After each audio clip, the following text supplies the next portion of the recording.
Good morning to all of you, and I've been asked to sort of lay out for all of you this morning in whatever it is, 19 minutes now, I guess, my idea of India. And in some ways it's very simple because it really emerges from some ideas that have been around for an awfully long time. There's an idea of India that's in a civilizational sense that goes back to the Vedic references to Bharatvarsh as a land between the Himalayas and the sea. And that's an ancient idea. It's an idea of nationhood, which, for example, the Harvard professor Diana Eck described as a sort of sacred land knit together by countless tracks of pilgrimage. And if that seems a terribly Hindu idea, well, it's also shared outside, because Maulana Azad wrote about how Indians going on the Hajj, whether they were Pakhtuns from the northwest or Tamils from the south, were all universally called by the Arabs on the Arab Peninsula as Hindi, because they seem to be coming from a distinctive civilization and a distinctive civilizational space called Hind. There's also, of course, the more modern idea of India since 1947, the boundaries of our nationhood. And that idea, again, is a somewhat complicated one, because in some ways, if you look at our astonishing variety and diversity, it's almost as if the European Union suddenly dissolved all their individual sovereignties and came together as one country with one capital, one constitution, one political system. That's the kind of diversity we incorporate within that idea of India. But I essentially come down very simply to the idea that established the present contours of our country on the 15th of August, 1947. Because as you know, our country was born, our birth was also an abortion. It was a birth that witnessed the savage partition of the land. And at that time, it was an era where within the next 5 years, there were other partitions. You had East and West Germany, you had North and South Korea, North and South Vietnam. But unlike all of those, ours wasn't geographical. It wasn't all North Indians going one way and South Indians going another. Ours had nothing to do with ideology. It wasn't all the communists or Marxists going into one country and the capitalists going into another. Ours was based on a totally different dispute. It was about one simple question: whether religion should be the basic determinant of nationhood. And those who said that their religion determined their national identity, they went off and created Pakistan. And those who remained said, no, our struggle for freedom was a struggle for everyone, and we are determined to create a country for everyone. And they spent the next 3 years writing a constitution, 2 years and a bit, writing a constitution that incorporated that fundamental idea. That fundamental principle was the idea of India. The idea essentially that it didn't actually matter what your caste was, your religion was, your language was, which part of the country you were born in, the color of your skin. If you were a citizen of India, you would have the same rights as everyone else, and none of those factors mattered at all. That was the essential idea of India. And in those situations, you found a number of challenges, undoubtedly, because of this vast variety we've talked about. Pakistan had just been created as a country for India's Muslims, and the question was asked whether Muslims in India should have a different sort of place. In fact, in the Constituent Assembly, somebody stood up and said, well, now that the Muslims have got their own state, shouldn't we declare India as a Hindu state? And it was overwhelmingly rejected by the Constituent Assembly, because the far-seeing leaders of our country came down firmly on the idea that everyone was Indian. Everyone who laid claim to our citizenship by virtue of birth and upbringing and belonging, they had the same rights as everyone else. And if one really needed to just look at two examples of how this played out, I would just go to 1971. I was in high school at the time, but it's come back over and over again as I look back on that war when the Pakistani generals were foolish enough to proclaim a jihad against the Hindu unbeliever.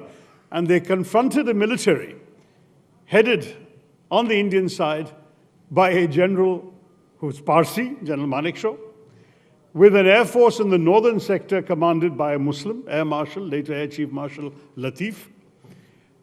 In the east, where the war was fought in what was then East Pakistan, the general officer commanding the Eastern Command was a Sikh, General Jasdeep Singh Arora, and the general we helicoptered into Dhaka to negotiate the terms of surrender of the Pakistanis was Jewish, Major General J.F.R. Jacob. That was India in 1971. And I've been to that tiny island in Diu where there is a memorial to the only ship we lost in the 71 war, INS Kukri, that sank with all hands on board. Captain Mullah, in command of the ship, went down with the others. And you read the names of every sailor and Jawan who perished on INS Kukri in this memorial in Diu. And you will see every community in India represented there. You will see every religion, every region of the country. No one has a monopoly on the idea of India. Everyone has shed their blood, sacrificed their lives to preserve and protect our India. And it's from there that my idea emerges. It's clearly not the classic idea of nationalism, which came to the world from Europe, where nations were organized around a contiguity of language, ethnicity, and geography, because none of those criteria really apply in India. I mean, our perfect geography of Bharatvarsh, the Himalayas and the sea, was hacked by the partition of 1947. Languages, well, we have, 23 currently recognized in the Constitution, in addition to English. We have 35 spoken by more than 1 million people each, if you ask the ethno-linguists, and I think we have about 22,000 dialects, some of which are spoken by more people than speak Norwegian or Danish. So where does language give us a national identity? And as for ethnicity, our ethnicities are also diverse, and strictly speaking, there are Indians who have ethnically more in common with so-called foreigners than they have with each other. So an Indian Punjabi or Bengali is ethnically more kin to a Pakistani or a Bangladeshi than he is to a Poonawala or a Bangalorean. So ultimately, none of these classic features gives us our nationhood, and surely not religion either, since we are home to every religion known to man, with the possible exception of Shintoism, and every kind of way of reaching out one's hands to God is prevalent in India. So what it is instead is indeed the nationalism of this idea. The idea, if I can sort of turn Peter Pan around on his head, of an ever land. A land that is emerging from this ancient civilization, that is united in a common geography, what remains to us after 47, and that is above all sustained by pluralist democracy. Ours is what I've called in my book, The Battle of Belonging, a civic nationalism. That is a nationalism anchored not in timeless verities that come to you from birth of your identity, your religious identity, your caste, and so on. It's a nationalism anchored in a constitution and in institutions. That is where the idea of India is sustained. And that's a very, very interesting idea, because when you think about the institutions that sustain our democracy, you find that we are able, through our democracy, to overcome these differences of caste, of creed, of color, of culture, of consonant, of conviction, of custom and costume, and still rally around a consensus. And that consensus is around the simple democratic idea that in a large, diverse democracy like ours, you don't really need to agree all the time, so long as you agree on the ground rules of how you will disagree. It seems to me that the reason we were able to preserve our consensus through all these 7.5 decades was that simple idea of India. And with that, therefore, it's a democracy that is sustained by autonomous institutions. It's a democracy that holds up pluralism as its ideal, that sees in our diversity not a sign of weakness, but a sign of our strength and accommodativeness, a democracy based on inclusion. And when you look at the kind of changes that have taken place in the last 75 years through this democracy, one can only marvel. I mean, look at the social changes for 3,000 years. Could anyone in Aryavrat have imagined a Dalit woman ruling over the Indo-Gangetic plain? And yet we've seen Mayawati be 3 times elected as Chief Minister of Uttar Pradesh. In economics, we came to power with the economics of nationalism, where we felt that since the East India Company had come to trade but stayed on to rule, we had to be suspicious of every foreigner with a briefcase. And we cut India off from the global capitalist system, the global economy, and tried to grow through protectionism, giving us what the minister reminded us was called the Hindu rate of growth. But then we changed, and that transformation, starting in 1991, with Manmohan Singh's famous line that no power on earth can stop an idea whose time has come. Well, the time came for that change, and that change brought us to the kind of revolutionary economic changes we've witnessed for the last generation, the last 30 years. And then, apart from that social and economic change, we have had the political change of a country founded on secularism, inclusion, and diversity, finding itself suddenly ruled by a party that professes Hindutva and has the avowed aim of converting India into a Hindu Rashtra. So given all of that, in any other country, these kind of dramatic transformations might have resulted in a revolution. But the reason we've done these transformations without revolution and have been evolving towards interesting manifestations of all of these, all contested, all debated, but all happening through the ballot box, is because of the democratic consensus I described to you. And that's why it is so absolutely vital for us. When we speak about the question that Mrs. Irani answered through economic points, which I don't think any of us would disagree with any of the economic points she raised, it still avoids the central question of the toxin of hatred for minorities in general and one minority in particular that has been injected into our national discourse.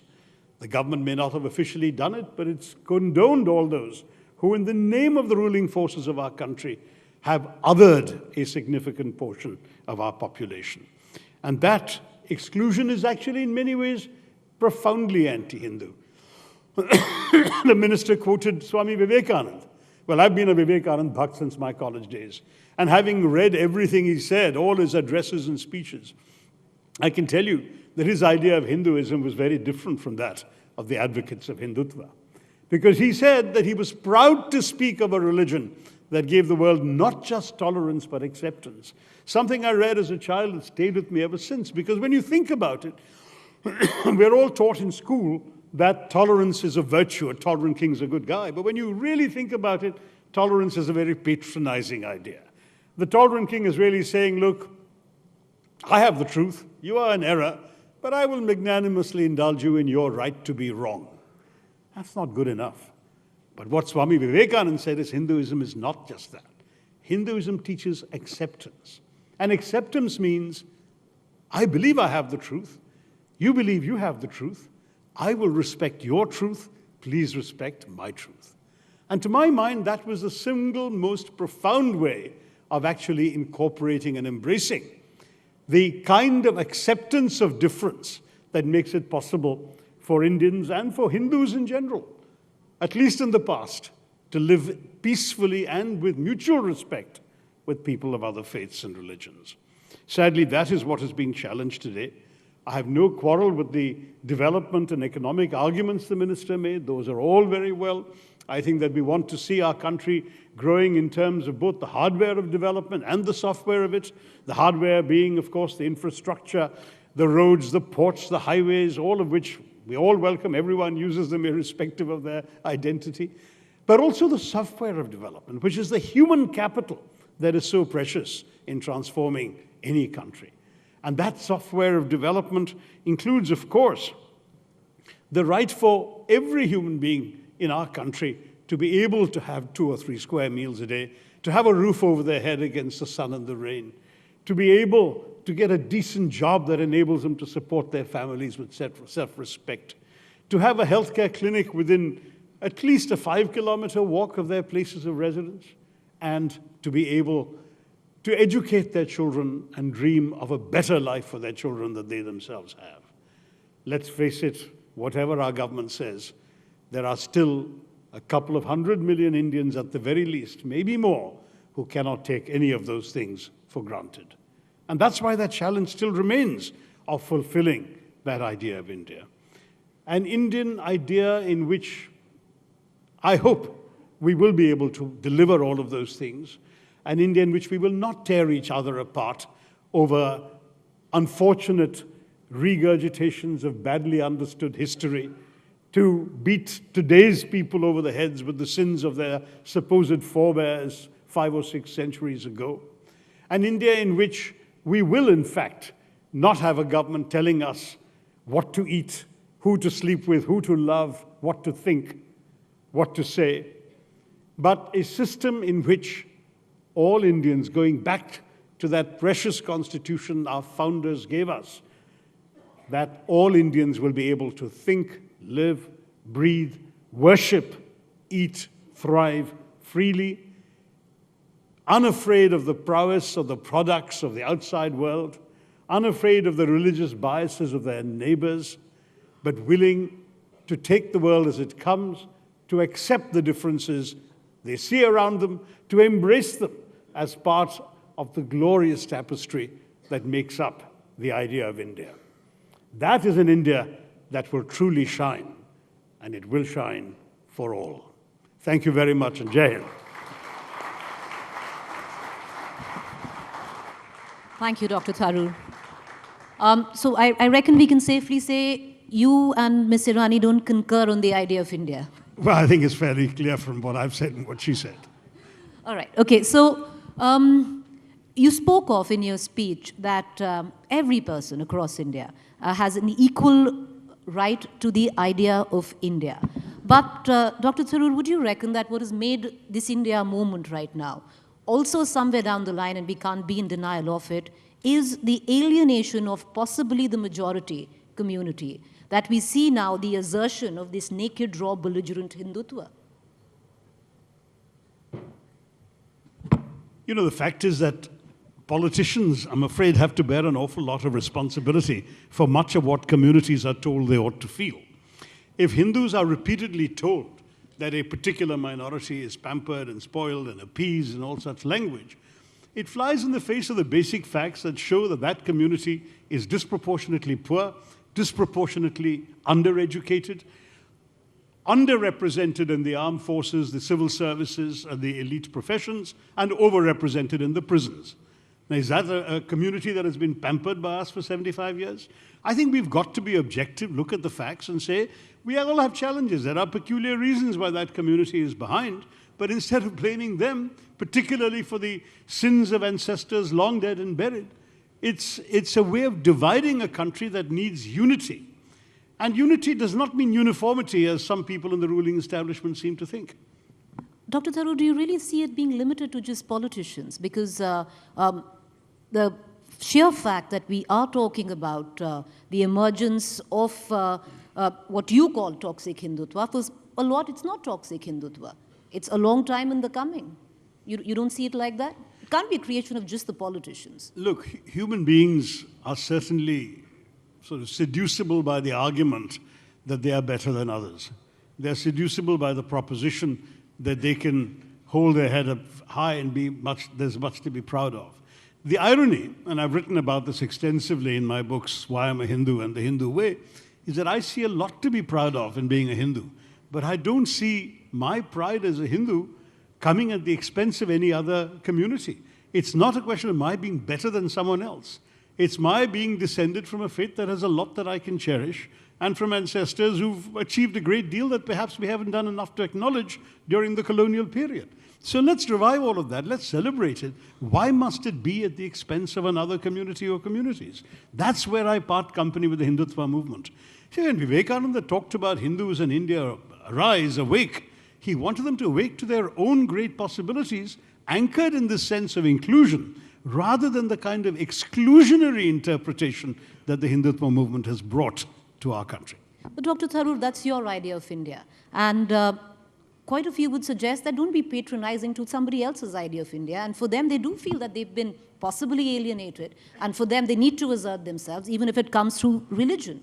Look, in any democracy, everyone is entitled to their own ideas. Certainly, I'm entitled to mine. They're entitled to theirs. As long as they have power, they'll think that theirs is the one that must prevail. But, the tables can always be turned. That's what the ballot box is for. But equally, let me say very clearly that whatever their ideas of India, mine is anchored very firmly in the Constitution. There's nothing I've said today that departs from what the Constitution prescribes for all of us. Is that true of what they've been saying? That's the question they need to ask themselves. You talk about Dr. Ambedkar. What would be, you've spoken extensively about that also in your vision document, but what would be your critique of it if you had to make one? What would be? Your critique of it, if you had to make No, one. I'm actually a big fan of Ambedkar. I've written a book about him very recently, and his ideas and speeches and writings are very much fresh in my mind. I'm afraid that one of his biggest objections was to the idea of Hindu Raj, which is why there's a delicious irony to Ambedkar being extolled by the Hindutva movement, because he was quite savage in his critique of the idea of majoritarian rule, particularly one based on religious community identities. I have to tell you that very simply, he believed very passionately in the principles that were espoused in the Constitution. He made a couple of remarkable speeches when the document was finally to be passed by the Constituent Assembly, which really have stood the test of time. I've quoted them extensively in my short book on Ambedkar, so I hope some of you will go to it and read. But at bottom, as he said, in any case, there are problems in our society. He said we've created a society with one person, one vote. But I mean, a constitution with one person, one vote, but we have a society where one person doesn't have the same value as another person. We're one man, one vote, but not one man, one value. And he said we have essentially put our liberal democracy as the topsoil, as a dressing, onto a soil that is fundamentally undemocratic and illiberal. Strong language. But he wanted us to transform ourselves and our society. I think he would, for example, have been pleased to see someone like a Dalit woman becoming a chief minister. But at the same time, he would have wanted to see much more profound changes right across the way in which our system works. And to my mind, ours is still a work in progress. It's still unfinished. The challenges still remain. But we've done a lot of good things until, unfortunately, a change has come about in the way in which we are perceiving ourselves and our society, which I think has diminished us in many ways, not only in terms of our politics, but in the eyes of the world. That was unfortunate. Dr. Tharoor, last two questions. I know even you need to head back to Parliament. Yes, I'm already late, just so whatever has happened last questions. in the last 15 minutes I've missed. Right. So what's created this India movement is also because the old India continues to argue with the new India. And I want you to maybe draw a parallel with what we see in the narrative, be it Gandhi or Nehru. No, in fact, no one agrees. I mean, no one can disagree with the idea that we need a new India. We have to constantly be reinventing ourselves. That's what any evolving society or polity needs.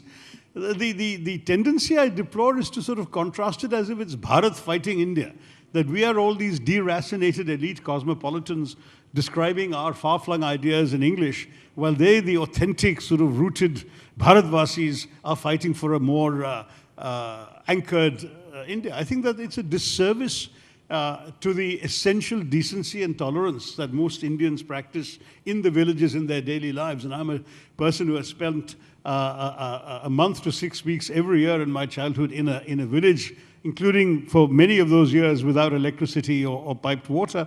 I've seen village life, and I think most people very decently live with each other. They accept the differences we have with each other. What Vivekananda was talking about is genuinely the normal Indian way. We have stoked a sense of difference. We have made people feel resentful. We have blamed, we've made it easy for people who have not done well in life to blame others for their misfortunes rather than themselves. And that is where I do blame our politicians for stirring up such negative sentiments. I would have preferred, as Gandhiji and Nehruji and others did, a much more positive, inclusive and forward-looking kind of thought that kept saying we can do better, we can make ourselves better, we can hold up higher ideals to ourselves. I'm going to ask you a final news question. So, Dr. Tharoor, you're going to Parliament. So is Rahul Gandhi going to apologize this I don't afternoon? think he's got anything to apologize for. I mean, that's the amazing thing about them. The BJP is brilliant, I must say, at politics. And one of the things they've done is they have blamed him for something he hasn't said and then managed to stick that charge on his neck and demand that he apologize for something he hasn't said. At no point has he ever called foreign countries to intervene in our democracy. There is not one sentence. In fact, the Indian Express, I think, ran extensive excerpts from all his 4 appearances in the UK to actually quote what he said. What he said was explicit. He said, this is our problem. It's an Indian problem. Indians will solve it. But you should be aware because Indian democracy is a global public good. Now, I see nothing there to apologize for.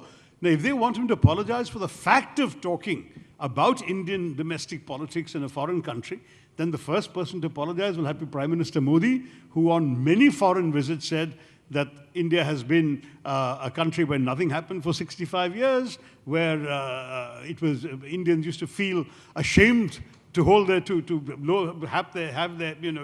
show their faces abroad. Now they can hold their heads with pride for the first time since Mr. Modi became Prime Minister.